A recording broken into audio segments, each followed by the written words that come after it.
elegir qué compartir. Cuando dijo de las sinuosidades, ese también soy yo, porque cuando me aprendí unas cuantas respuestas me cambiaron todas las preguntas.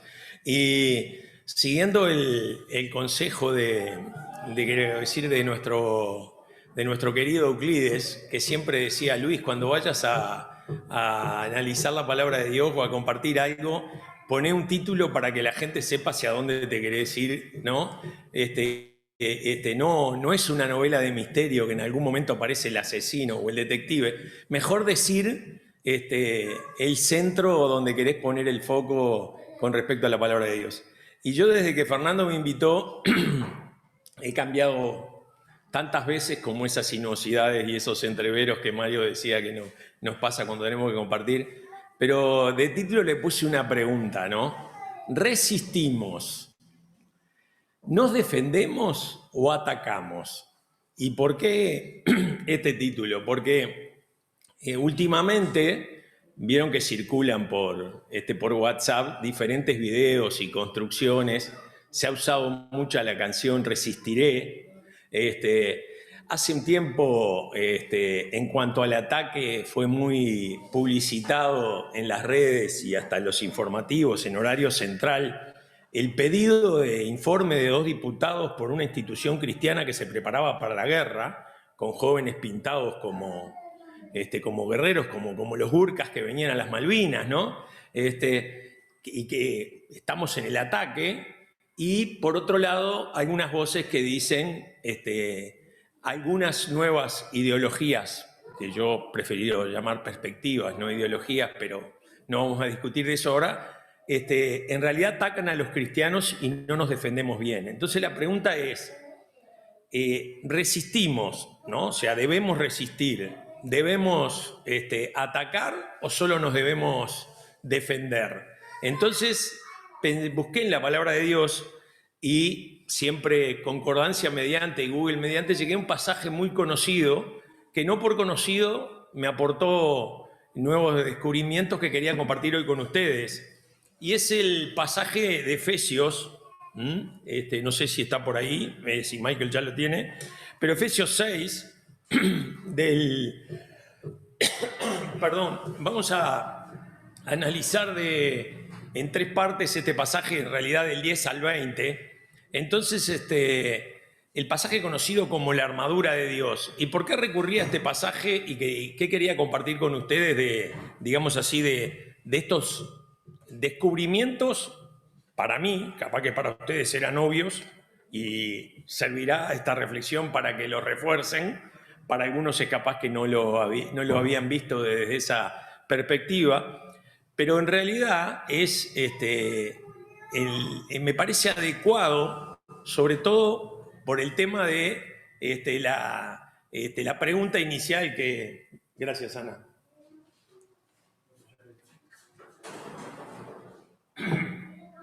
Lucas me avisa por si no conozco el púlpito que no apoye el vaso acá. Gracias, Lucas. Más vale prevenir que ir a buscar un trapo de piso. Es el nuevo refrán. Siempre atento, ¿no? Conocemos el púlpito, gracias a Dios. Decía que el pasaje tiene algunos verbos que ahora vamos a ver. Fortalecer, resistir,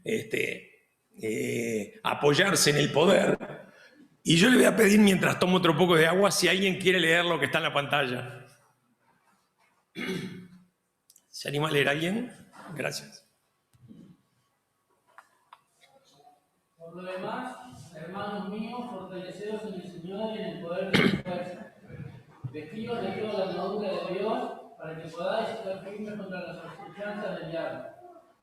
Porque no tenemos lucha contra sangre y carne, sino contra principados, contra potestades, contra los gobernadores de las tinieblas, este siglo, contra huestes espirituales de maldad en las regiones celestes. Por tanto, tomad toda la armadura de Dios para que podáis resistir en el día malo y, habiendo acabado todo, estar firmes.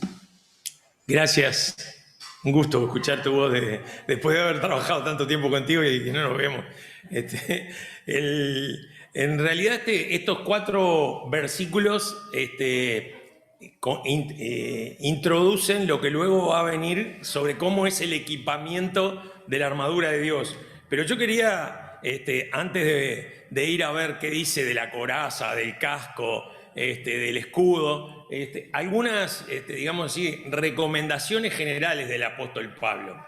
¿Por qué digo esto? Porque el apóstol Pablo estaba en una situación, digamos así, política y social con el Imperio Romano ocupando territorios que no eran los originales, o sea, era un ejército invasor. Entonces, la metáfora que va a usar de armadura de Dios tiene que ver, pero también tiene que ver, y es necesario antes que nosotros podamos discernir el nivel de agresividad, de combate, de lucha o de situación bélica a la que se refiere el apóstol. El apóstol empieza diciendo, fortaleceos en el Señor, ¿no?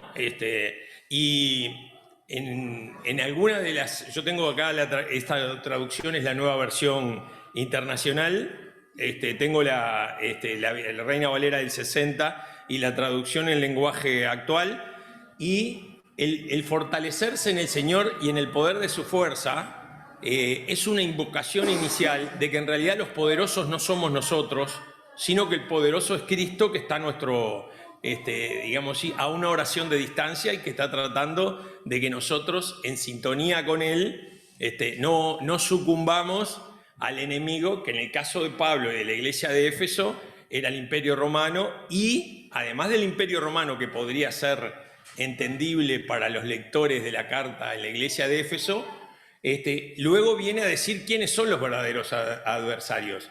Comienza con que hay que vestirse de la armadura de Dios para estar firme frente a las acechanzas del diablo. En otra traducción dice las artimañas del diablo, en otras dice los ataques del diablo, pero en realidad se refiere no al Imperio Romano, no a una batalla, no a una guerra, no a una situación de conflicto bélico. Está hablando de artimañas del diablo, ataques del diablo, ¿no? Las estrategias, digamos así, de las tinieblas o del diablo. Dice, nuestra lucha no es contra las personas, ¿no? Nuestra lucha no es contra un ejército, nuestra lucha no es contra un partido político.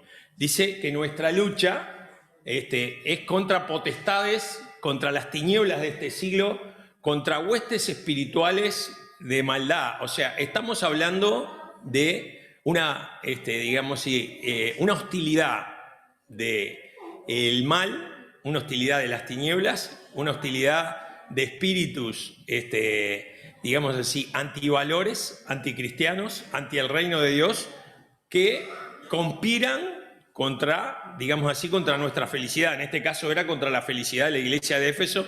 Hoy podemos decir que es contra la comunidad de Espronceda, contra Montevideo, contra nuestro país.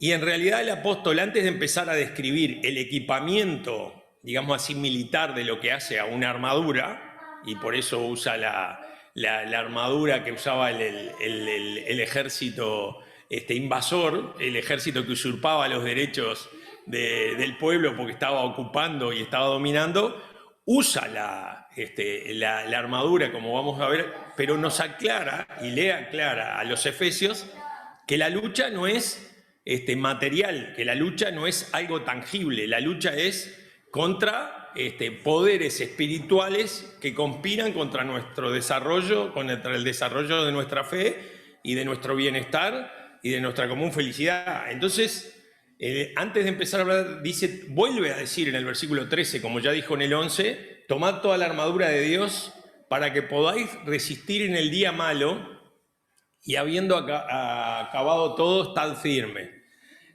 A mí me hizo acordar el habiendo acabado todo, cuando hay un libro que salió que no tiene nada que ver con la pandemia, que se llama Cuando todo pase. Hay un poema de un venezolano que dice Cuando todo pase, y acá esto, habiendo acabado todo, alguno podría pensar, cuando estemos todos vacunados, cuando el bicho se rinda, cuando volvamos a sacarnos los tapabocas, cuando volvamos a abrazarnos y a besarnos, entonces, ¿no? ¿Cuándo va a acabar todo? Y en realidad esto no está escrito para el 2021, pero sí tiene recomendaciones que valen para el 2021. Porque estamos en un día malo, ¿no?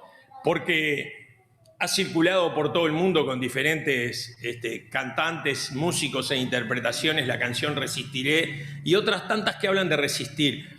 Entonces, vuelvo a la pregunta inicial. Habla de fortalecerse en el versículo 10 y habla de resistir en el versículo 13. Y la pregunta que yo coloqué al principio, ¿debemos resistir, atacar o defendernos?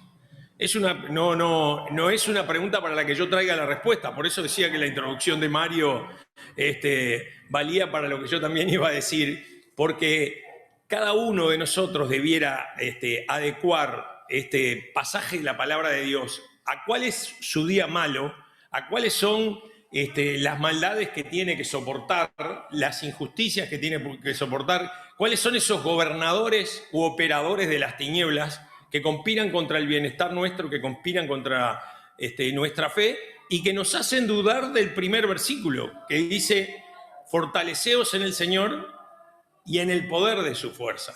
Un día sentí acá un predicador invitado hace muchos años, allá por el Paleolítico Inferior, porque yo ya soy sexagenario, un predicador que invitó a Euclides, que estaba asociado a la Operación Andrés, era en la época de la Guerra Fría, que pasaba Biblias a los países comunistas. Y una de las cosas que dijo y me impactó, yo estaba sentado no tan en primera fila como Michael, pero por ahí, por donde está Antonio, y dice, el no cristiano más poderoso debiera ser más débil que el cristiano más frágil. Entonces me asustó, me llamó la atención, ¿no? Estaba hablando en términos de que había que tener coraje para llenar un auto de Biblias y tratar de pasar la frontera como un contrabandista, que así se llamaba la operación contrabandista de Dios, porque contrabandeaban Biblias a países donde la Biblia estaba prohibida. Y en realidad me vino a la mente esta frase de este hermano tan jugado, digamos así, con tanta fe, porque en realidad la fe es para los valientes, no es que los cobardes se destaquen por la fe. La fe, hay que tener el valor de tener fe y luego recibir, tener el valor de enrocar la común frase que dice ver para creer. Yo creo que los valientes creen para ver. Si uno cree, luego ve que Dios no le falla, luego ve que Dios es verdad, luego ve que Dios es fuerte, luego ve que el Señor quiere lo mejor para nosotros. Y entonces, esto de fortalecerse en el Señor y reiterado después por el estar firme y por el resistir en el día malo, es como el contexto en el que después describe, y ahí le agradezco a Michael la segunda diapositiva, describe cómo estaría equipado la armadura, digamos así, que la armadura de Dios que los cristianos podemos usar. Voluntaria para leer, tú estabas... Estad pues firmes, ceñidos vuestros lomos con la verdad, y vestidos con la coraza de justicia, y calzados los pies con el apresto del Evangelio de la paz. Sobre todo, tomad el escudo de la fe, con que podáis apagar todos los dardos de fuego del maligno. Y tomad el yelmo de la salvación y la espada del Espíritu, que es la palabra de Dios. Muchas gracias. Vieron que la primera pregunta que voy a hacer ahí, ¿cuántos de todos los elementos que nombra, ¿no? Que podemos decir la coraza de justicia, el calzado de los pies, ¿no? El escudo, el yelmo, que sería el casco, la espada, ¿cuántos son de ataque y cuántos son de defensa? La primera pregunta que haría para focalizar en el desafío inicial de si atacamos, defendemos, resistimos o qué. La coraza de defensa, ¿no? La coraza de defensa. El yelmo, que es el casco, también. Bien, Brenda. 5-1. Acá ya sacó el escrutinio. Tenemos a Lucas, que en boca de urna sacó el escrutinio 5-1, ¿no? Pero veníamos bien, gracias Lucas, porque tenemos que en realidad el calzado era un calzado para proteger, ¿no?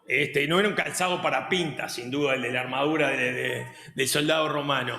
El casco es para defender, ¿no? El escudo es para defender.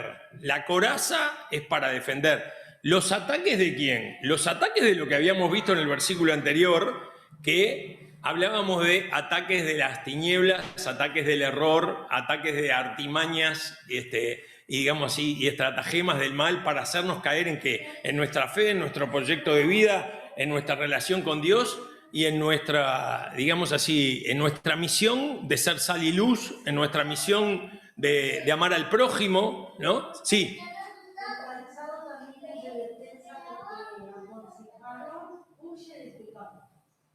Claro, en el sentido de calzado para caminar, para avanzar o para huir. Para salir corriendo, ahí está.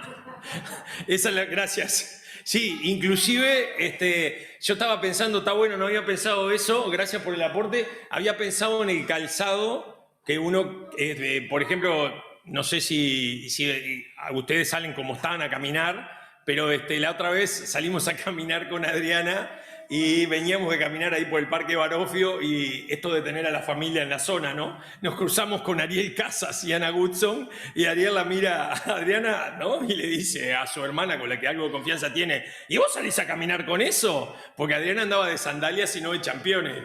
Entonces te digo, uno para caminar, para avanzar o hasta para huir, elige un calzado. Y yo pensé, más que en esta situación que se me ocurrió familiar que conté ahora tipo chisme, estaba pensando que el Evangelio, en la Gran Comisión, dice que vayamos. No dice, siéntense a esperar a los que precisan el Evangelio. Dice, id, ¿no? Y haced discípulos. Y para ir hay que avanzar y también hay que tener un buen calzado. Por eso dice, calzado los pies con... Ahí dice el apresto del Evangelio de la paz en el versículo 15. Tengo otra traducción que dice, compartan la buena noticia de la paz, estén listos a anunciarla, que es la traducción en lenguaje actual. Y después tengo otra que dice, se me perdió la otra porque tenía tres,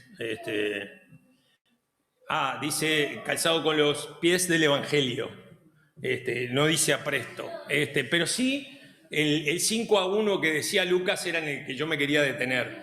¿Y cómo nos defendemos? Nos defendemos con un casco, ¿no? El yelmo dice ahí, de la salvación. En realidad nadie nos puede quitar la salvación y este versículo de Juan 3:16, conocido por muchos de nosotros que leyó Mario, nos asegura que Cristo murió por amor de nosotros, que Cristo nos perdonó, que Cristo nos salvó y que esa salvación no está en riesgo. Pero cuando dice de usar el yelmo de la salvación, es mentalmente, si uno piensa que el casco cubre la cabeza, nosotros deberíamos pensar, porque creer es también pensar, que nuestra salvación no corre peligro frente a esos ataques. En pocas palabras, si alguien me dice a mí, fulano te va a hacer una brujería, yo en realidad pienso que Dios es más poderoso. No subestimo la brujería, no voy a colonizar un terreiro, pero si alguien anda pinchando fotos mías, me da mi cabeza, por decir así, pensando en el casco, para decir Dios es más poderoso, ¿no? Si uno tiene... si no tiene necesidad de que los santigüen, de tirar las cartas, de consultar los bucios o de que alguien haga algún preparado pactando con las tinieblas, que los hay, para perjudicarnos, uno puede decir, mi Dios es más fuerte que cualquier otra brujería o estrategia de maldad que haya contra mí. Por eso creo que mete el casco con lo de la salvación en ese sentido. Cuando dice el escudo de la fe, en realidad, muchas veces cantamos que no caiga la fe, que no caiga la esperanza, que no caiga la fe, hermano, y hablamos de la fe como que la fe nos defiende y rechaza las flechas, los dardos, de ahí para lo que usaban el escudo. También la coraza es algo más que va contra el cuerpo. Uno puede pensar que el escudo, yo no sé nada de estrategia militar, pero el escudo uno lo maneja hacia donde viene el ataque y la coraza cubre el cuerpo, ¿no? Y yo pensaba en mi ignorancia que el cuerpo está cerca de nuestra vida íntima, de nuestra intimidad, de que la coraza también protege nuestro corazón de una flecha, y en realidad, ¿qué dice de la coraza el apóstol? Que es una coraza de justicia, porque en realidad el que juzga es Dios y no quien quiera levantar una difamación o una injuria contra nosotros. Aunque difamen contra nosotros los cristianos, la coraza de justicia es que Dios es el que juzga, no la vecina que critica a Mariela porque se levanta todos los domingos de mañana sonriendo y hablando fuerte con el marido porque se le ocurre ir a la iglesia, ¿no? Entonces, es una mala vecina. Bueno, la coraza de justicia sería no. En realidad Mariela no es una mala vecina, se levanta a las 8:30 porque en realidad su fe le hace tener un proyecto de vida distinto de aquellos que aún no conocieron la luz y no tienen la verdad. Quiero dejar un espacio para algún aporte que les haya... Sí, adelante.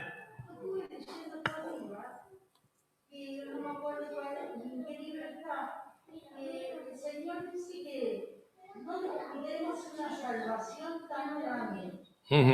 Porque si Dios no perdonó ni a los ángeles, que no recibieron ¿cuánto más a nosotros? Hay que ver que si no descuida la salvación, se mirá. Claro, ahí el pasaje es el de Hebreos de capítulo 1, que dice, por tanto no descuidemos una salvación tan grande, creo que es Hebreos 1:4 o algo así, si el versículo no es el mismo, pero si alguien lo quiere leer, y en realidad está hablando de también crecer y aprovechar y no desvalorizar todo lo que a partir de la salvación tenemos. Gracias por el aporte de ese versículo que no lo... ¿Nadie pensó algo antes de la espada? Sí, que puede ser defensa también. La espada también puede ser defensa. La espada también puede ser defensa en el sentido del espadachín, sí. Yo estaba pensando en que la espada del Espíritu y estaba pensando en otro versículo de la palabra de Dios que dice que la palabra de Dios es viva y eficaz y es como espada de 2 filos, ¿no? Que penetra y discierne los pensamientos y las intenciones del corazón, de modo que no hay nada oculto que no sea revelado, y termina diciendo que todas las cosas están abiertas ante aquel ante quien tendremos que dar cuenta. Entonces yo pensaba cuando muchas veces se habla en la Escritura, no solo acá en Efesios, que la Biblia, la palabra de Dios es la espada con la que contamos los cristianos, sería bueno que en esa situación de hostilidad podamos resolver o ir teniendo otros insumos para nuestras aplicaciones personales de este pasaje, en decir, en realidad, la espada, la palabra de Dios, el Espíritu, como bien dice Mariela, también nos sirve para defender, pero en caso de usarla, no sería usarla para agredir, sino sería usarla para que el adversario supiera el valor del plan de Dios, el valor de la salvación, la sabiduría que está en la palabra de Dios. Entonces, muchas veces, sin que saturemos a nuestra interlocutor o a la persona con la que estamos dialogando, con quien nos está cuestionando, con quien nos está atacando, muchas veces debiéramos pedirle a Dios que nos dé el discernimiento y la oportunidad y la sabiduría como para responder con alguna expresión de la palabra de Dios que no agreda al otro, pero que le muestre el porqué de nuestra fe, el porqué de nuestra salvación, el porqué de la justicia, porque ahí está hablando de la coraza de justicia, está hablando ceñidos vuestros lomos con la verdad. En alguna traducción habla de el cinto, ¿no? Ceñirse los lomos. La gente en esa época andaba con túnicas y cuando se ceñiera como que se ponía un cinturón para para apretar su ropaje. En el uniforme del soldado romano, el cinturón también era relevante y ahí habla que el cinturón es de la verdad. Melba, ¿me pediste la palabra? Sí. No, sí, dale. Sí. Estaba pensando que el ataque no es mala palabra. Hay ciertas circunstancias que hay que atacar. Obviamente que atacar no es lo mismo que agredir. Está buena la... Atacar no es lo mismo que agredir, pero en muchas circunstancias me estoy imaginando a dos personajes bíblicos fuertes. Jesús, cuando estuvo con los cambistas, atacó. Y yo todo lo que traía que no tenía que estar en atacó. Bueno, Juan el Bautista les decía a sus generación de víboras. a la gente que más sabía de Biblia, los religiosos, generación de víboras. Yo no digo que vayan a usar esa palabra, no digo que usar esa palabra, pero me parece que atacar con una palabra y no podemos dejar avanzar al mal tranquilamente. Metido en el peligro. Clarísimo. No, está buena la aclaración, la diferencia entre atacar y agredir, y también en la firmeza con la que uno responde, que en realidad si alguien se da por ofendido, a veces la verdad ofende, ¿no? El tema es cómo decirla. Porque, por ejemplo, está clara la advertencia, la evocación y la advertencia que hizo Melba, ¿no? Juan el Bautista les decía generación de víbora a los que se suponían que conocían el Antiguo Testamento, digamos así, ¿no? En nuestros términos actuales. Pero nosotros le vamos a decir a la vecina generación de víbora, fuiste a Yemanjá, ¿no? Y Dios no precisa un barquito con sandías y pop y yo qué sé. En realidad, una cosa es el marcar dónde está la verdad y qué es lo que Dios quiere, con lo cual a veces tenemos que atacar determinadas situaciones, porque si no también estaríamos siendo indiferentes a la injusticia, ¿no? En realidad, en las bienaventuranzas dice, bienaventurados sois cuando por mi causa te persigan. O sea que a veces uno marca algo que es parte de la causa de Dios y es perseguido, y ahí uno podría decir, está en una situación de tensión que sin agredir al otro hay que marcarle las diferencias, ¿no? Me parece importante la aclaración esa de que atacarnos siempre es malo, pero lo importante es no agredir al otro, ¿no? Lucas, ¿sí? Pero aún si por actuar con rectitud han de sufrir, dichosos ustedes, no tengan miedo a nadie ni se asusten, sino honren a Cristo como Señor en sus corazones. Estén siempre preparados a responder a todo el que les pida razón de la esperanza que ustedes tienen, pero háganlo con humildad y respeto. Pórtense de tal modo que tengan tranquila su conciencia, para que los que hablan mal de su buena conducta como creyentes en Cristo se avergüencen de sus propias palabras. Clarísimo. Primera Pedro, ¿qué capítulo es? Pedro 3. Primera Pedro 3, gracias Lucas. Porque es muy... Y leí la primera frase que leíste. Pero aún, si por actuar con rectitud han de sufrir, dichosos ustedes. No tengan miedo a nadie ni se asusten. Ahí está. Si por actuar con rectitud recibimos palo, no tengan miedo a nadie ni se asusten. Lo que pasa es que ahí volvemos al principio que decía, fortaleceos en el Señor y en el poder de su fuerza, y decía también que hay que resistir en el día malo y estar firme. Como se me fue el tiempo, me pongo más atrás las últimas voluntario para leer estas tres.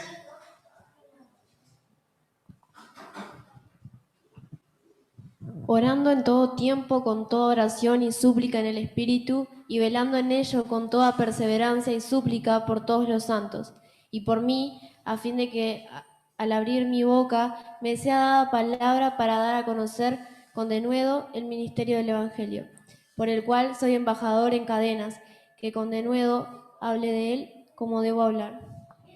Gracias. Lo primero que voy a decir es que hay palabras que me parece que están solas en la Biblia, ¿no? De denuedo viene denodadamente, cuando alguien denodadamente hace algo.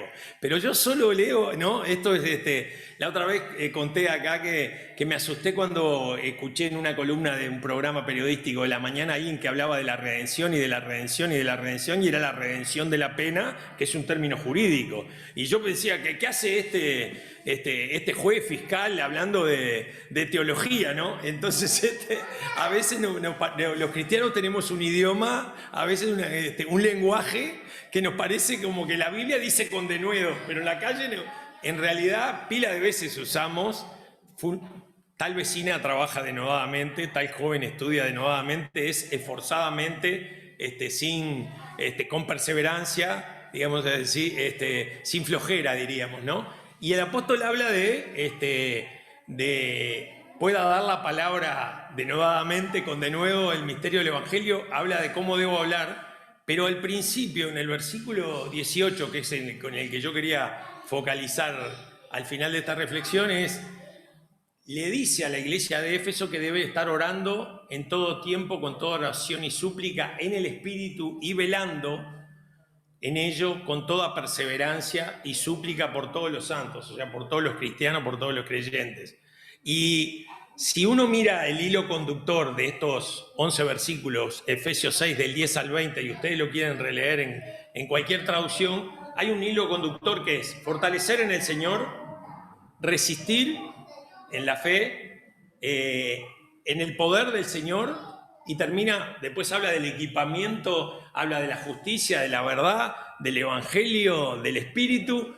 Pero como para cerrar la recomendación, porque el versículo 19 y el 20, el apóstol pide que lo apoyen a ellos, pero el versículo 18 está hablando de la comunidad de fe, está hablando de la iglesia de Éfeso, dice que en todo tiempo la oración es absolutamente imprescindible, la súplica en el Espíritu, o sea, pedir para que no avance las estrategias, las artimañas, las maniobras del mal o de las tinieblas. Dice, velando, esto de velando es no dormirse, ¿no? La expresión velando quiere decir no dormirse en ello, seguir con toda perseverancia y súplica por cada uno. Y yo pienso que muchas veces, como bien decía Melba, a veces los cristianos nos olvidamos de denunciar los valores del reino, y a veces hay expresiones que no nos representan, y nosotros...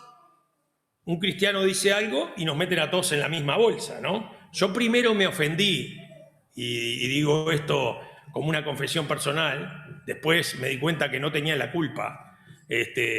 Los dos diputados con los que yo me enojé, hubo dos diputados que le pidieron un informe al Ministerio de Defensa porque había un campamento para equipar para la guerra. ¿Está? Entonces, lo primero que pensé es... Tendrían que haberle pedido el informe al Ministerio de Educación y Cultura, que es el que habilita las personerías jurídicas, a ver si esa institución sin fines de lucro, que se autodenomina cristiana, tenía aval para hacer un campamento de entrenamiento para la guerra. Pero después también pensé, nosotros los cristianos, como dice Melba, yo he ido a muchas iglesias en las que si entran los diputados, estamos cantando: con Jehová yo saltaré los muros, con Jehová ejércitos derribaré, Él prepara mi lanza para la batalla. Y después habla del arco de bronce y todo. Y eso está en la palabra de Dios. Disculpen que desafiné, pero está en la palabra de Dios, en el Antiguo Testamento, cuando el contexto era un contexto bélico, de guerra entre naciones. Y no es lo que los cristianos tenemos que hacer, y no es la descripción de la armadura que dice Pablo en Efesios, ni es que tenemos que tomar una fortaleza por asalto, ¿no? Ni saltar los muros. Entonces, digo, a veces, en realidad hay que tener la coherencia. Por eso el versículo 18 me parece clave. Velando es no durmiéndonos, ¿no? Perseverar.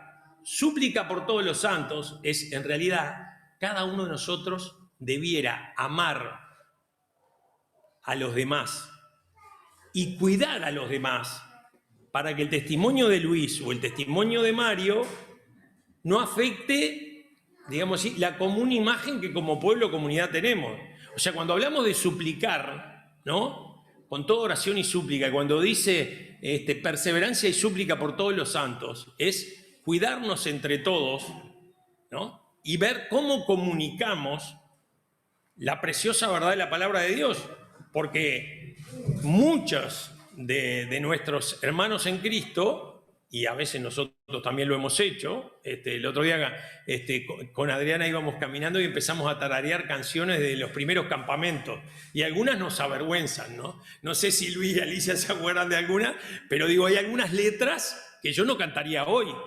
Bueno, gracias a Dios, algo comprendí de lo que es accesorio, de lo que es literal, y la advertencia de que un texto fuera del contexto es un pretexto.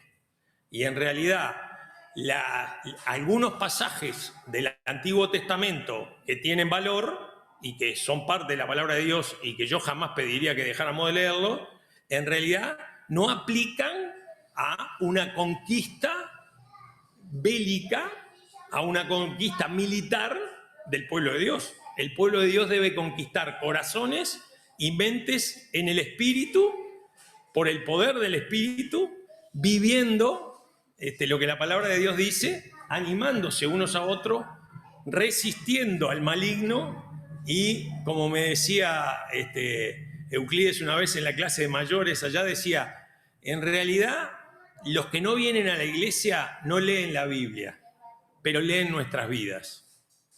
Clase de mayores, yo qué sé, del año 82, me acuerdo. Y bueno, estamos en el 2021 y sigue teniendo sentido ese consejo.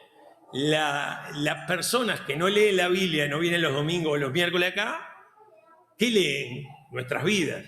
Entonces en nuestra vida está bueno que tengamos la coraza de justicia, los calzados del Evangelio, la espada del Espíritu, el casco de la salvación, pero en realidad, espiritualmente hablando, y no literalmente, porque si no somos mal interpretados, pero por culpa de que nosotros presumimos que todos hablan el lenguaje evangélico y nuestra subcultura, y entonces a veces hay ruidos en la comunicación. Por eso, sí.